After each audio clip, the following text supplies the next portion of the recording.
Salam bahagia, selamat datang ke Stadium Hang Jebat untuk menyaksikan hari perlawanan yang ke-19 Liga Super Malaysia 2025-2026. Pertemuan di antara Melaka berdepan Selangor.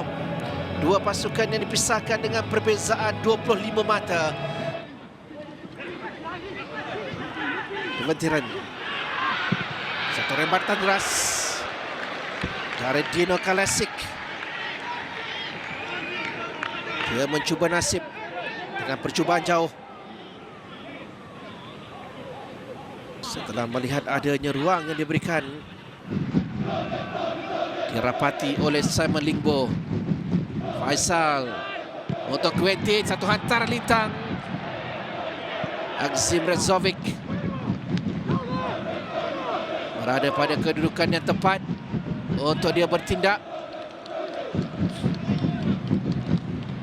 Sefahaman yang baik di antara Faisal Halim dan juga Quentin Cheng. Satu lencongan yang dapat ditanduk oleh Rezovic.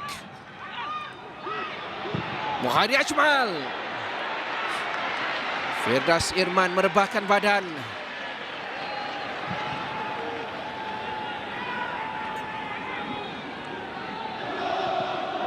Ini adalah percubaan yang terbaik di separuh masa pertama setakat ini. Dari Muhari Ajmal. Pantas diambil semula kepada Faisal Halim. Ada tampanan yang dilakukan oleh Cik Rashid. Quentin. Safwan Barudin. Satu lob yang dilakukan terkena palang. Ada sentuhan dari Firdaus Irman. Ianya mencemaskan pintu gol Melaka dari lampungan Safwan Barudin.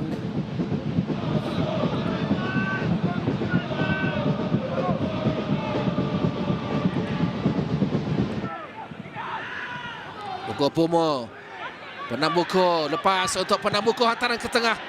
Dan rembatan dari Rawabdi. Agak tinggi.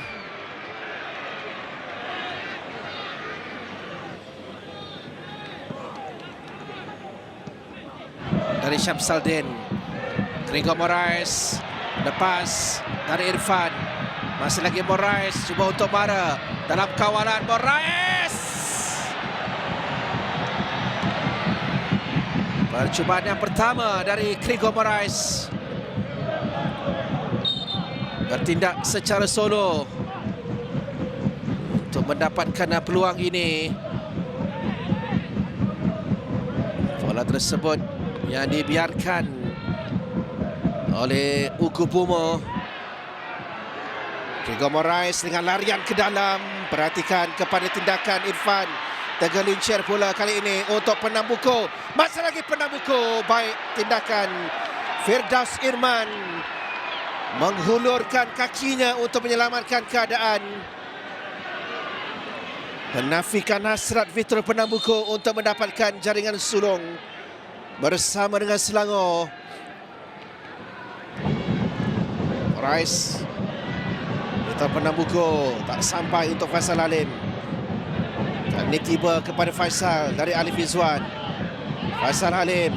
Percubaannya agak tinggi. Walaupun pada ruang yang agak sempit untuk Faisal Halim mencuba.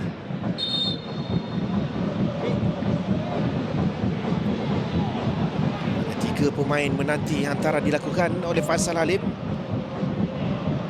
Ugo Pumo tidak menuju tepat kepada Gregor Moraes.